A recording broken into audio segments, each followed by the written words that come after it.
So we'll go ahead and get started. We will have some more people coming in the next few minutes, I'm sure. I don't have, awesome. Good morning, Melissa. I'm glad that you can hear fine. That's good. So this topic, there's some people in here that use buckets a lot and use one type of bucket more than another, a lot more.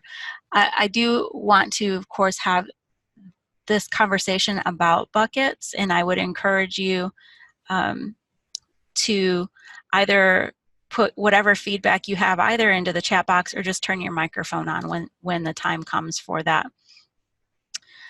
It's perfectly fine if you don't have video.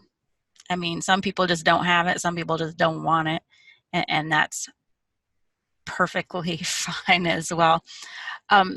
After we get through just talking about buckets in the way that we do, I do want to introduce you a little bit to a feature that we're going to have access to when we upgrade the software, and that is carousels, which use buckets as a way to populate them. So we'll have this initial conversation, and then probably somewhere between 10:35 and 10:40, we'll talk about carousels, and I'll show you some of the interfaces and the documentation so that you as catalogers can be thinking about how you may use these for your library.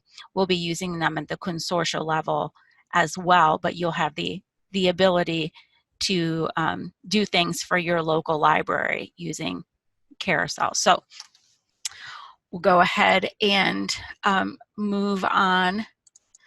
So the first question that I had in the topic of interest questionnaire was, what are some of the ways that you use item or copy buckets? And I put item copy buckets. They're the exact same thing. It's just that terminology has kind of evolved and gone back and forth depending on who's talking to who when they're talking about whatever. They're the exact same thing. They're item buckets, but sometimes some people call them copy buckets.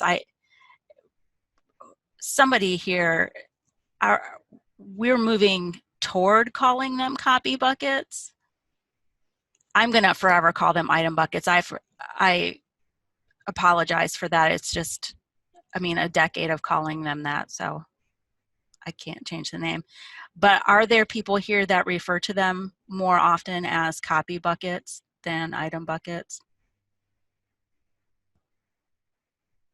I think copy buckets rolls off the tongue better, but I mean, it says item buckets in the evergreen, but I think I automatically say copy. You do automatically say, okay. So that's good to know. I'm glad that I used both of the things. And I know in some of the documentation too, maybe not so much in Evergreen, Indiana yet, but in Evergreen abroad, the community, copy buckets is in some places has become like the only thing that they use. And so being able to kind of translate between the different documentations and understand it means the same thing. So by and large, the most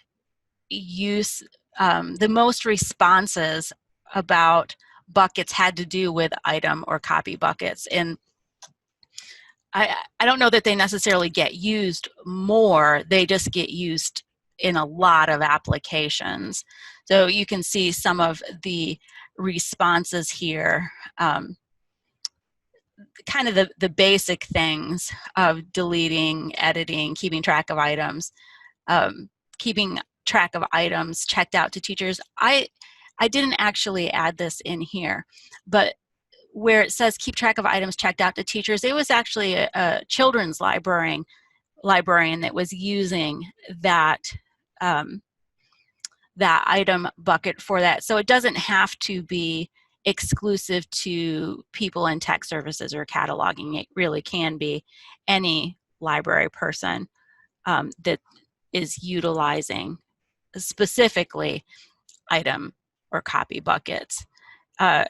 Britta has put here in the chat box, I use them to keep track of new DVDs and when to pull them. And I think that that was a pretty, yeah, items that will need changes in shelving locations or to their circulation modifiers in some cases, if that's the thing that's controlling how it behaves, or, oh, keep track of quarantined items for COVID. Is that what you're referring to, Britta? Yeah. Oh, bugs. Oh, you know what? In the midst of COVID-19, I forgot about bed bugs. So that's still a thing. Perfect. The bed bug bucket. Yes. So really, your creativity and the need of your library is the thing that keeps track of that. I put in here shared buckets for the DVD Blu-ray parts project. I think that's supposed to be in the records. I'm going to actually take that right out of here. Boop. I mean, you may actually use it for that, but that definitely needs to be over here. Pop right on back there. Thankfully, it's empty. Now, hopefully forever. And then using these to keep track of special collections. I was intrigued by the saving items for printing labels. I've never printed labels from Evergreen. I know that there are some libraries that use it all the time and some that never ever do. And I'm wondering if you put the items in a bucket, can you then just print those labels automatically from there, or is it to keep track of things that need to have labels printed? If there's somebody. You can't just yell from the other room, Lynn. Lynn is in her office listening to me talk, and she's giving me responses. She says you can print from a bucket. Does that use your templates, your label templates? Okay, she says yes. She is just yelling from the office, so I'm trying not to like yell back at her because you'll hear me yelling. Anita? So our application from that, when we save it to the bucket, is that we can keep the columns that we specifically put onto the label, and we download that as a CSV. And you can do that from the item status screen too. But if you are using the item status screen for other uses, we can turn a lot of other columns on that we want to see in item status. But we can keep just the items that we're going to put on the label for our software to pick up those cells and put on the label. I'm kind of jealous because I don't ever have a reason to do that right now, and I just want to make labels. Well, it's just awesome. That's a really great thing. At some point, Anita, maybe you want to do a demonstration of that for people. I don't know. I'm too enthusiastic about buckets. It just turns people off. There's no, oh, see, so I'm not a person that is turned off by enthusiasm in anything, but then I forget that sometimes I like make other people like uncomfortable with my enthusiasm. So yes, Britta, they are very helpful, and we use them for a lot of applications. Yeah. Awesome. Were you the one that put this in here about saving buckets for printing labels? Yes. Okay. Cool. That was my comments. Yeah. Was there anything in this list as you all were looking through there, first of all, that you thought, hey, that's a great idea, I'd like to try that, or something that needs to be added to this list for posterity? And now these are item buckets, keeping that in mind. We can go back and forth from our branch. Our branch people can put things in buckets that they want to change from new to regular shelf, regular circulation. So that's kind of included in your no longer new items. But anything that is a group, if you find that you are pulling those same things for teachers every year, we used to put those in a bucket. Now we just put them topically on the shelf with the call number. Okay. But Beth would have whole collections, you know, every fall, the things the teachers are asking for. So she could put all of those into a copy bucket, item bucket, and her staff could pull those same items. They would be reminded of things that were good and things that they are going to delete, but they want to replace. They can keep track of them because they don't go away. Right. You can scan all kinds of things into the item status, and you have some kind of an electrical blip, or you try to refresh and it all goes away. Well, and that is exactly what I find the most value in buckets for, is that I can have a whole item status screen populated and ready to go, and something happens and lose it and have to start over. Whereas if it is gathered into a bucket, yes, we may lose internet connectivity or whatever, but I can still go back and the stuff is still where I need it to be. I don't have to use it a whole lot anymore, but it has been in the past the thing that has at least alleviated some anxiety for me. Is there a way to use buckets for quarantine items?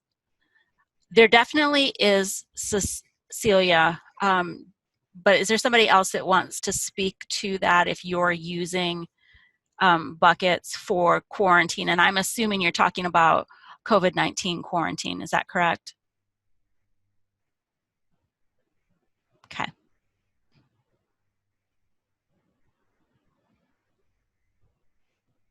I'm listening Britta, to. you made that comment, didn't you, about quarantine Well, items? it was more for like bed bug quarantine, Okay. but for our quarantine items, we just extended the reshelving to like 72 hours. And then, so the item is just stuck in reshelving until we pull it out. So we don't use buckets for those. So, I mean, I'm not helpful for that.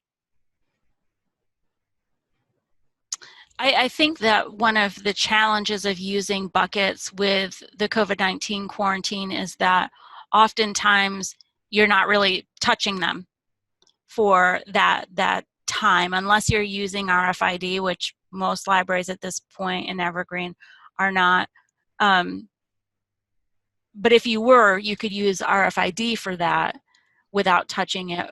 But there would still be some contact otherwise, which kind of defeats the purpose, I guess, of quarantining for the Well, virus. you can scan them all into the bucket, mark all of them temporarily unavailable if you want to go that route, and then you'd still have that bucket that you can Yeah, pull up. I suppose if you were wearing gloves or something like that, I'm just thinking about like, Yeah, yeah, yes. the touching of the thing. You could put a date, you know, this is Monday, June, whatever June Monday was. Right. 29th. And so the bucket of June 29th, all of these items are marked temporarily unavailable or mending or whatever you want to say. And then 3 days later, you can go back and change all of the status because they're still in the bucket. Mm. Or Yeah. you could just check them back in, but you're handling them all over again. Well, I was going to say, you could check them in there. Welcome, Linda. You could check them in and put them just immediately into that bucket, as long as you were making sure to suppress holds or whatever. That's the problem. Right? Yeah. So as long as you had all of those things in consideration, suppressing the holds, and then if you wanted to check them in, the only thing is you have to be careful when you're changing the status. When something is checked out and you change the status apart from the normal check-in, it breaks some functionality in Evergreen. So, but if you download them into the item status screen and then say check in, that will capture your holds. Correct. Which you may not want to capture it at that point. So after you're taking them out of quarantine. Yeah. Yeah. Because you can save that bucket to a CSV file. I was going to say, you know what, you could actually just run them all, not check any of them in, but put them all through item status, which is going to retain whatever their status is. Put them into a bucket from there don't necessarily change the status, but at least you know that you got them on that date. If you name that bucket the date in quarantine or something like that, so that if somebody comes back and says, hey, I returned that, you can look at the bucket for that day and say, yeah, we do have it. We haven't checked it in yet because it's still in quarantine. You could do that. And it wouldn't mess up any of the normal behavior. And then at the end of the 72 hours, then just check them in like normal and have the holds, whatever holds are attached to them, they would capture regularly, and that would be cool.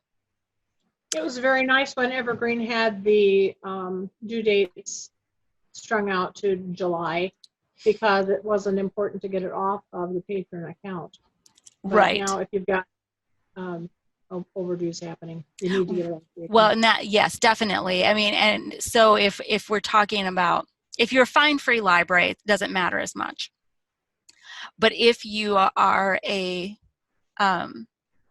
library that is still assessing overdue fines, then there may be even some more consideration there, how you want to handle that. Do you want to be looking at their due dates and then going back and adjusting, or do you want to be doing some type of amnesty? I don't know, which generally we recommend against doing an amnesty mode, but so a lot of things to think about. All that to say, Celia, yes, you can use buckets, but a lot of it has to do with your own library thinking about how you want to utilize that. Is it worth it? Like Karen says, they just put them in a basket or a box and hold them for 72 hours and check them in. But I happen to know Hagerstown is a fine-free library, and so there's a little bit less of that need to really worry about, are there fines being assessed for those 3 days that they're in that whatever, that container, that physical bucket.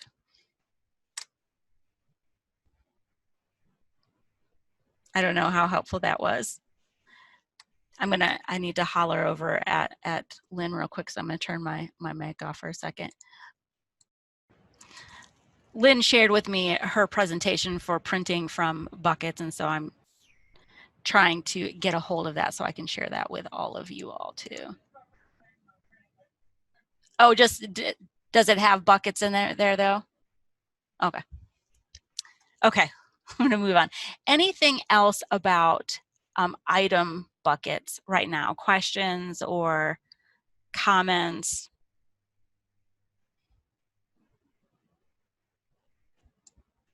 And we can always go back. I mean, it's not like we have a really strict agenda here. So yes, I do. I okay. have a question on your comment about deletes, and this has to do with items that we may put in a bucket and then delete.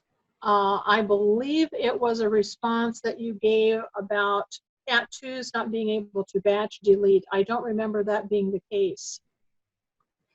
Generally, Cat2s can't do batch actions. It's usually a Cat1 that can do a batch action. We have not seen that here. Okay. Oh, getting another link here. That may be something you need to add. I don't know. Which is one of the reasons why we are that there are definitely some batch actions that Cat2s can't do, and that's been a long-standing thing since the beginning. I say that since the beginning. Who knows what's from the beginning?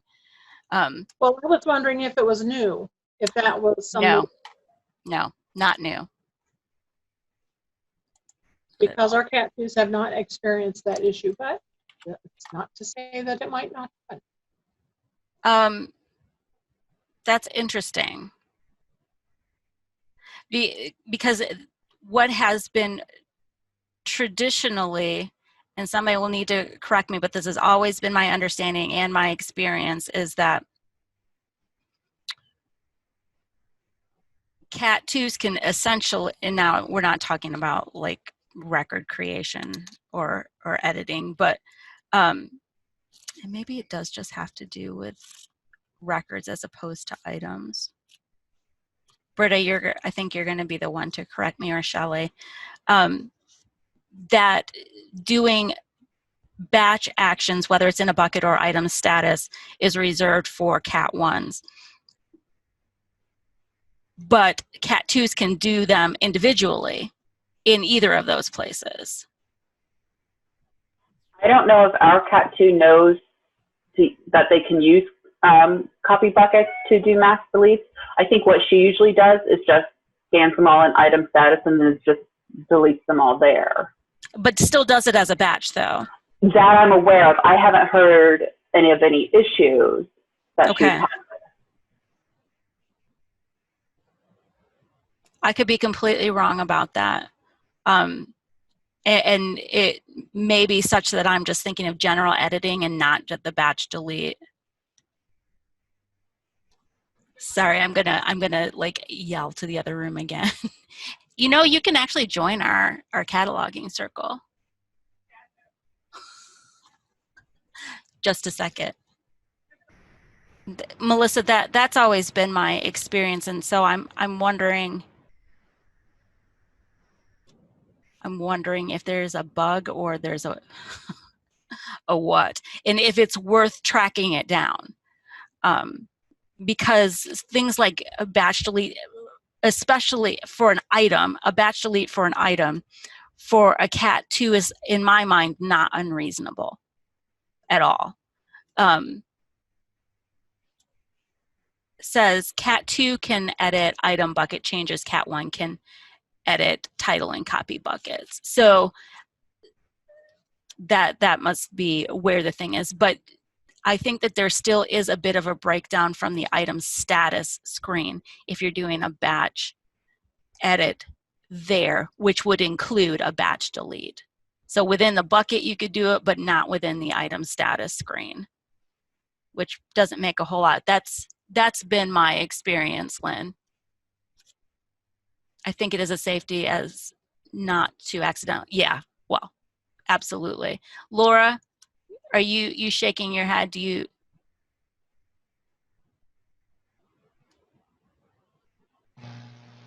Yeah.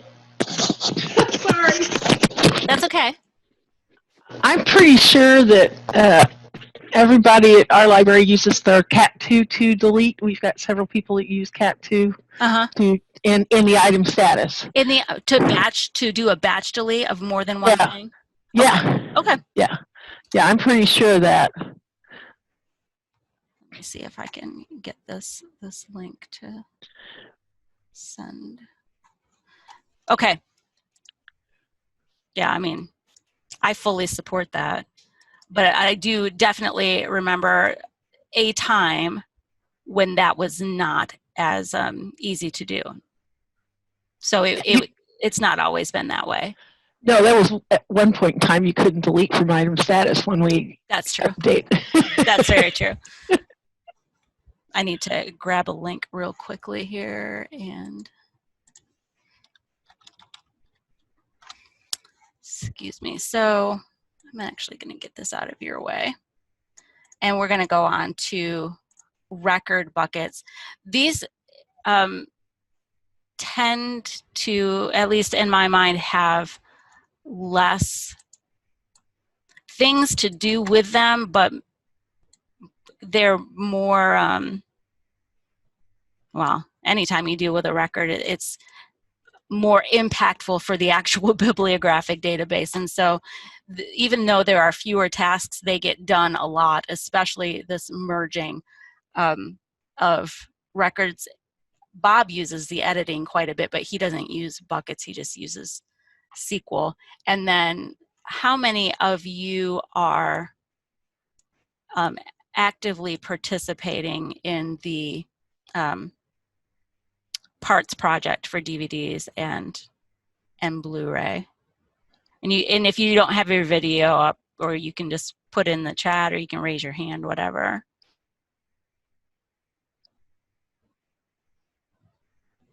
Okay, the people that have their cameras are raising their hands. Let me see. I still have Some people coming in. Oh, this is just not good timing, Lynn. Sorry.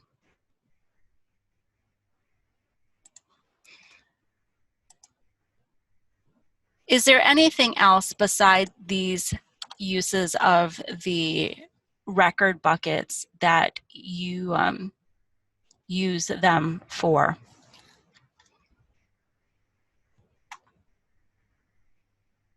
No, you don't have to raise your hand, Anita. You just pipe right up. Since the upgrade and the record bucket use for me has just been fantastic because I put all of our magazine records in. We've got about 130 magazines that come in. And so I don't have to do an OPAC search for Time Magazine and then find our actual record for Time Magazine. Right. It's there in the record bucket, and I don't have to wait for them to be pulled up as it loads, as the OPAC loads, and then for all of every library that has the Time Magazine to load, and then to get to my library. Since it's in the record bucket, I can click 15 different magazines, whatever comes in that day, and then say show in the catalog. It opens up a tab for all of those. Immediately, I'm able to add our particular holding to that record. So, and I know that in the record bucket, I can also just click on the link to pull up one magazine at a time, but it's been very helpful to have the others all lined up, ready to go, dump them in the bucket, print them out, and then, so that's been the best application, I think, since the upgrade, since Web Client went live. Summarize that for me. If I say manage subscriptions, is that accurate? Manage magazine subscriptions? That's fine. Because I don't have the serial or acquisitions thing going here.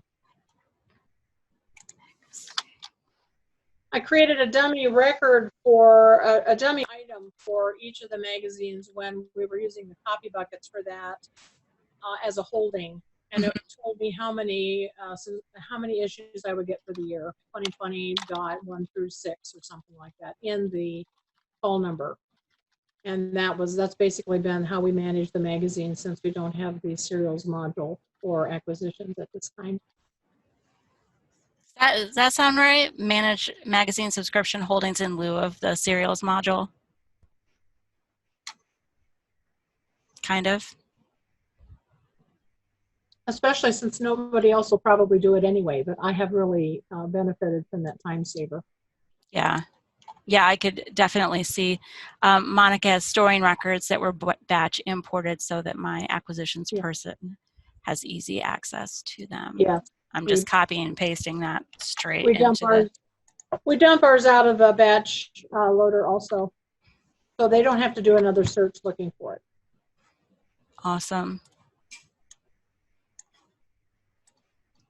And this is a thing with record buckets, is that they are generally confined to individuals. Well, they are. I'm going to stick with generally, even though it's almost always confined to individuals who are Cat ones, because of course there's editing of the bibliographic records. There are some of those the tasks that are reserved for catalogers as opposed to copy catalogers. And so it maybe not as accessible in terms of frontline staff. Of course, there's a whole conversation about what constitutes frontline staff. Whether it be programming, librarians, or circulation staff, this tends to be much more on the tech services side of the library. But just as, well, definitely as important, but some little idiosyncrasies. I'm just going on. I'm thinking about the philosophy of librarianship now, so somebody stop me. Anything else about record buckets? And Britta, I'm reading what you've written here. I have had the strangest technical issue with record buckets on specific computers here at the library. I've discussed with Bob a number of times. When I select a lead record, it changes to match the non-selected record. So I can't merge them with the right record on top.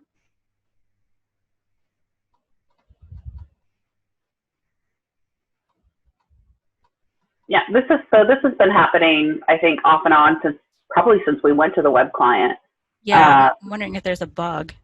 Well, there was a bug. It was mentioned on the Launchpad website, and it looks like there was a solve for it. And on my computer, for example, it stopped happening for quite a while, and then I accidentally, I think, emptied out my Google cache, my Chrome cache, and then when I went back, it reverted back to messing it all up. So it's fun. It doesn't sound fun. It sounds like the opposite of fun. I know you're being sarcastic. So I have this in the transcript, and afterward, when I go back and look through the chat, I'm going to do some searching. It's always weird when fixes get applied to browser settings because they're just so fragile that way, as opposed to the software. I'm also kind of stuck on Monica. That's weird. That seems to characterize so many things. What's wrong with it? It's just weird. It's just weird. Okay. Any other applications for record buckets that do get, other than that, I love them. This makes me actually want to do cataloging. I'm thinking that's a great idea. That's a great idea. Let's do it this way. I'm going to go back to public library so I can use buckets. Although I guess I could use them here too, but not really my job. Anybody else? And I am anticipating, this one. I always put records into a bucket when I know that the record needs to be improved in some way, but I don't want to take the time to do it at that moment. Monica? Yes. In my mind, that's the number one reason to use the buckets, because they're almost always, you always find those records at the moment when you're doing something else. And for those people, and I know that there is a core group of people who are very diligent about fixing things. And they may not necessarily be bad records, but not quite right records. And there definitely is a core group of people doing that, but they're also doing a bunch of other things. And so in my mind, that's always, even from the very beginning when somebody said record buckets, that's what it was for. Even before merging, it was for keeping track of things that you need to do later to those bibliographic records. And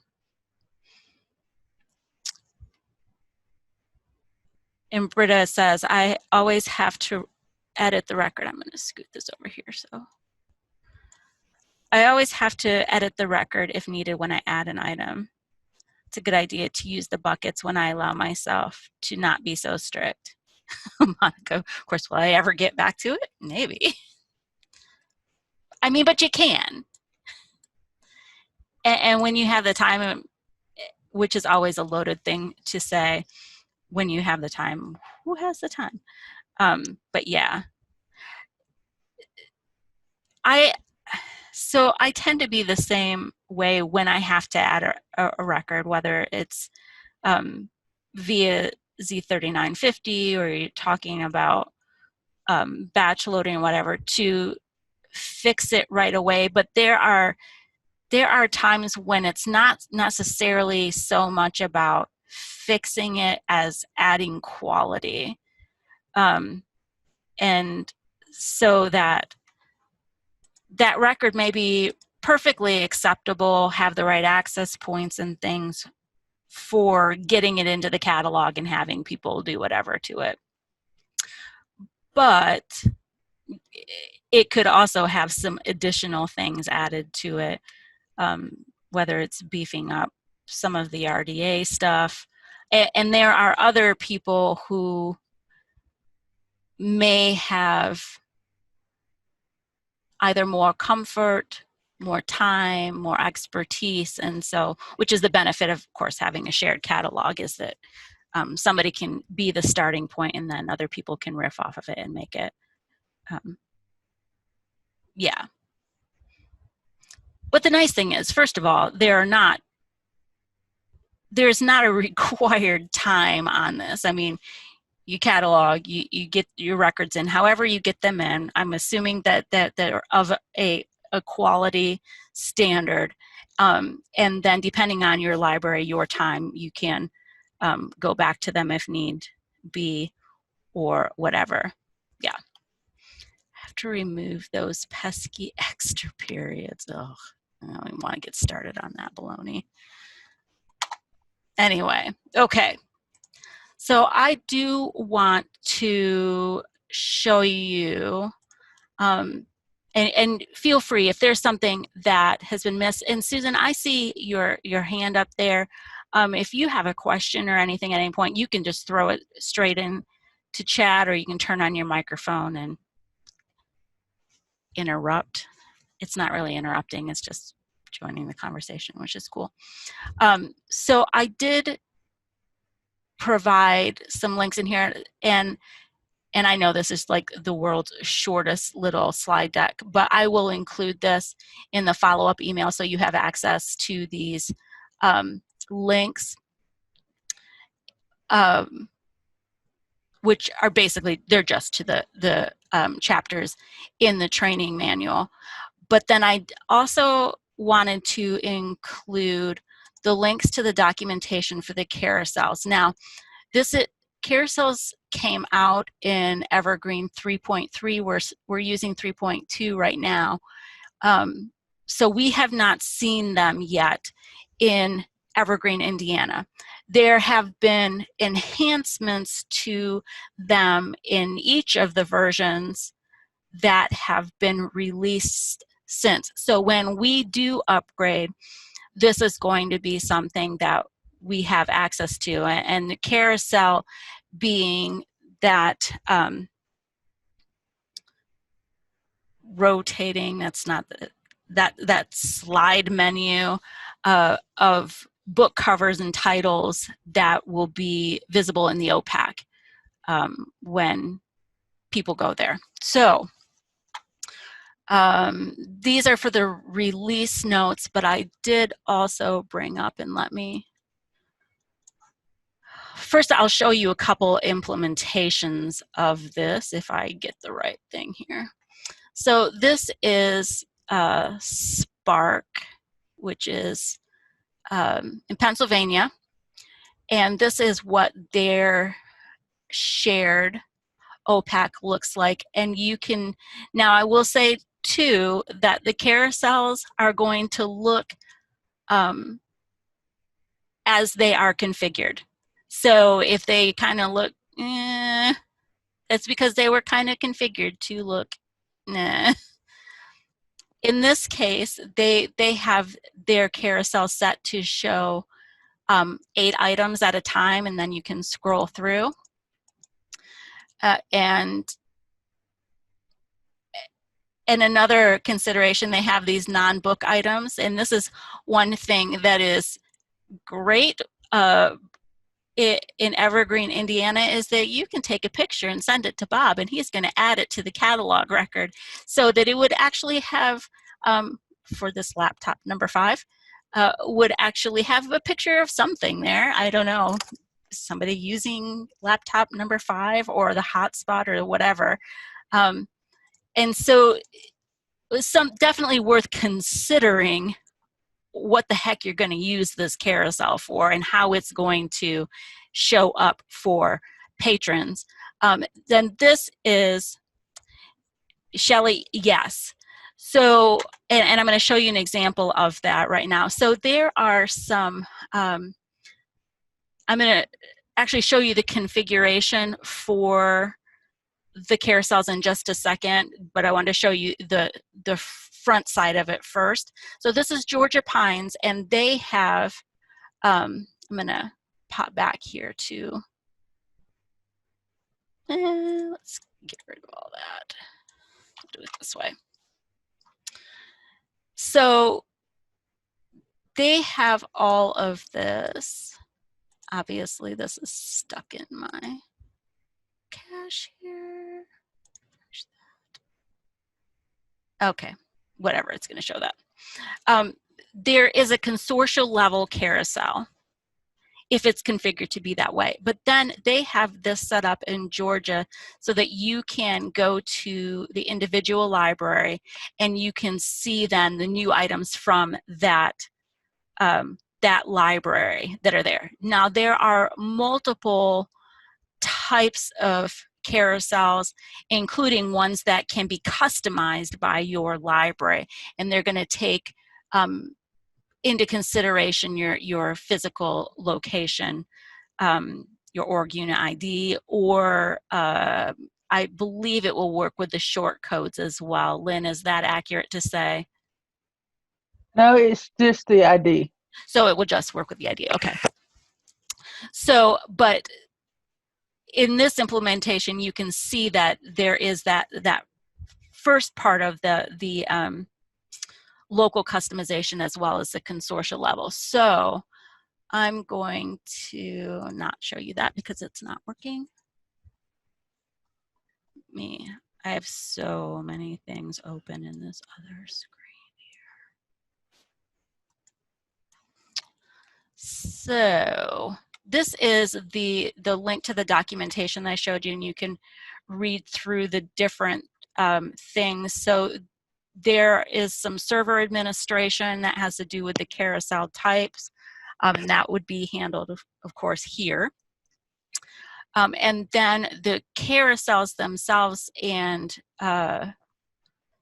the library mappings, I think that some of that's going to be a local, or is going to be a decision made here on what gets filtered down for your local admin to decide how that's configured. So these 5 types, the first 4, the newly cataloged items, the recently returned, top circulated, and the newest items, you decide if you want to use them. You don't have to use all of them. Obviously, only the newly cataloged items were the ones that were being shown in Georgia Pines. And then the 5th type is the manual type. So if there was a special collection that you wanted to highlight at your library and you wanted it to show in the carousel and the OPAC, then you would be using that. So those are some of the options. Let me actually get into, see if I have it opened here or not.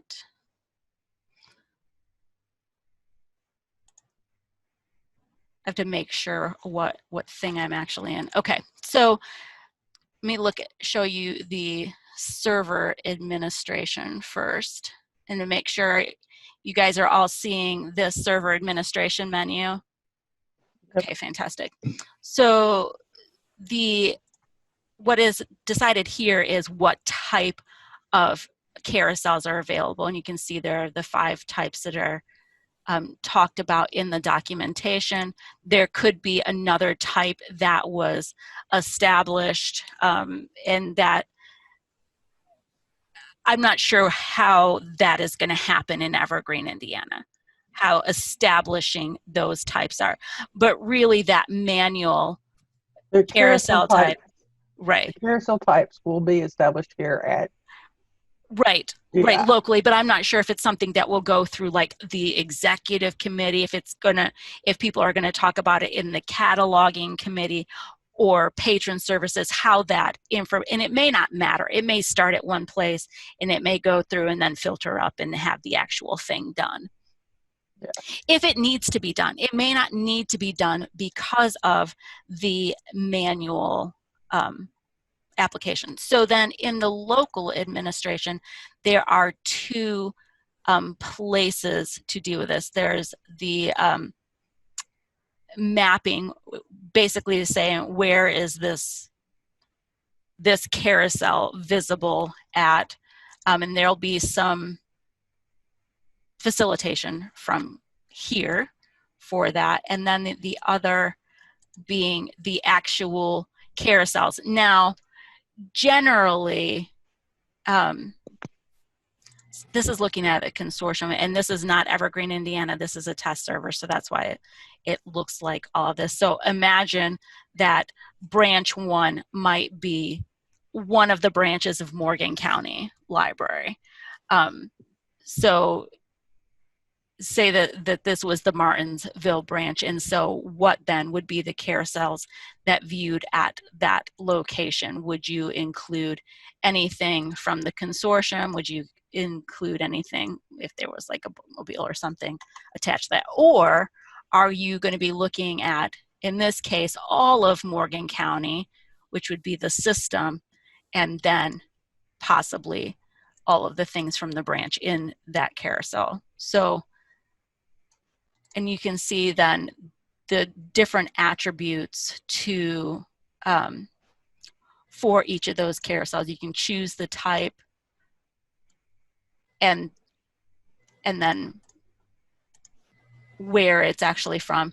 The age limit, I would have to go back through there. I believe it's just the standard. You'd put in like 3 space months or something like that. Unfortunately, it doesn't have a drop down here. So I'd have to get some clarification on what the syntax is for that exactly. And when we go to carousels and we roll them out, we would put the information out for the local systems administrators. Yeah. Yes. So the other thing is with the manual carousel, and this is why this comes back to buckets, is that it uses record buckets. And I was just kind of playing around with this earlier. So I'm going to pop into cataloging real quickly. And all I did for that was, and this is a very small data set, and so I'm just doing the easy peasy thing. So one of the things that, of course, that you can do when you're doing a search is you can add the things from your basket to a bucket.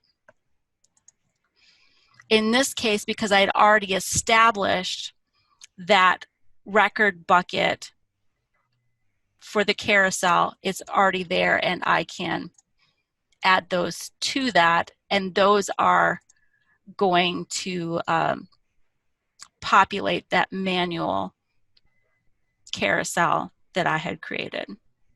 Now, there's a configuration in this test server to actually make that carousel visible in the OPAC, and I have not found it yet. So that's why it wasn't scrolling past there. But that just really quick and dirty is how that is going to, those manual buckets will be there. So you could also then, if you had another record bucket that was already established that you wanted to create a carousel for, and I unfortunately don't have another set right here. I suppose I could make one real quick. That you could create the carousel, and actually I am going to do that super quick and just show you how fast that is.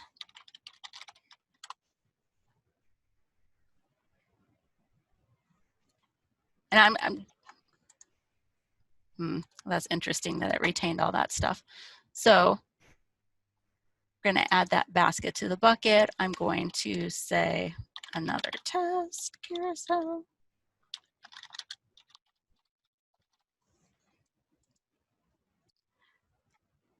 Yes, Jennifer, like a special collection you want to feature, absolutely. Yes, Monica, it did not actually clear my bucket. I should have, or clear my basket. Anyway, so now that I have established that bucket, you see that there's that. And now I can, from here, select the items that I want. I wouldn't necessarily need to use all of these, but I'm going to. And then create a carousel from the bucket, name that carousel another test. And so then going back to, this is in the server administration, you can see then that there is another carousel type that has been created, and I can go in and do other things from there. So that is something that we'll be utilizing record buckets, not item buckets going forth. And I can't answer all of the questions. That's why I provided you with the documentation, and you have access to this test server as well. And I don't think that I linked it, but I will make sure that it is linked if you want to get in and play around with it. This is version 3.4.2.1. Yeah. 0.1. It may be our next upgrade. Lynn et al. Are still discussing. We may actually jump this one and go to 3.5, which has some more of this figured out. So it would actually be a little bit more robust and ready to use for us. But you can see, going back to Georgia, I believe, is running 3.4, maybe 3.3, and then Georgia, I know, is running 3.4.2. Okay, and then Spark, they may be running 3.4 as well. Yeah, they're running 3.4 or something another. Yeah. And I left this up because I did want it to be a little bit of a cautionary tale that yes, these carousels are working as intended, and they definitely still don't look great because the record is what is going to be populating this. Not just the bibliographic record, but all the stuff that goes along with that. So anything else, guys? I mean, we're almost up on an hour.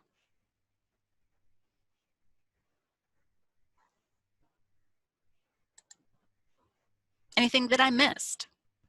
I know that there are things that I missed because I don't always know what I'm talking about. I'm mostly just trying to get you guys to talk. Anything y'all want to ask me? Besides when the next upgrade is. Later. The answer is later. I mean, it was pretty optimistic to want to open a bunch of libraries on July 1st and then upgrade like 3 days later. It's cool. There's a couple other things I mean. Yeah, there were a few things. How many of you all, by raise of hand or whatever, actually did open to the public in any capacity yesterday? Or has it had been a little bit more? How many of you are only offering curbside service right now?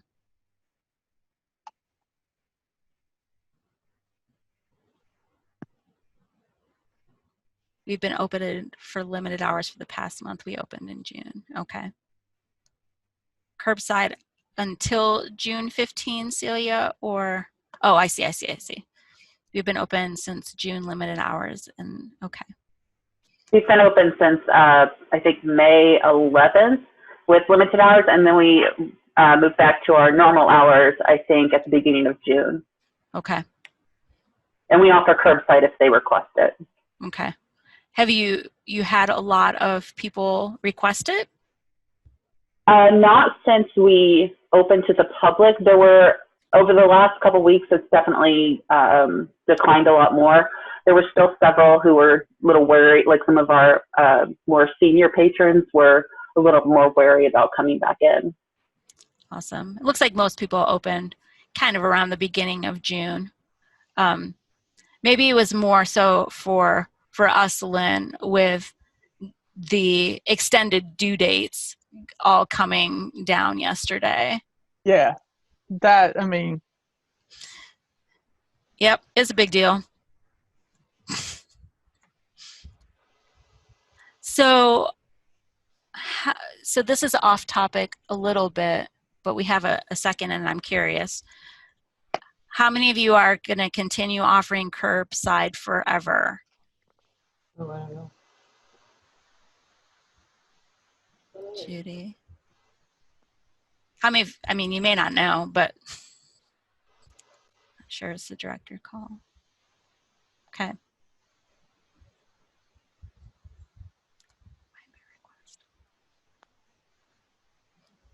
I'm a big fan of it. I mean, I'm not a big fan of pandemics at all. I think that they're bad. Just throwing that one out there. But I do think that it's something that it forced people to act rather than to talk about it and stuff. Oh, so Hagerstown is doing home delivery. That's cool. I know that there are some libraries that offered that previously, and depending on how big your service area is, that may not be feasible. But that's pretty cool. We've had that for a while. There was also a really cool thing who was doing at Whiting. So I was just kind of trolling libraries yesterday trolling not as in being a jerk, trolling as in like searching through stuff. And they offer something called a creativity box that they've been delivering programming stuff essentially to kids since they can't come in and do their story times. It's basically a mini story time in a box with an activity, and I thought that was cool. None of these things are super cheap, but still pretty cool. Not many take advantage of it though, mostly elderly and people not able to get out.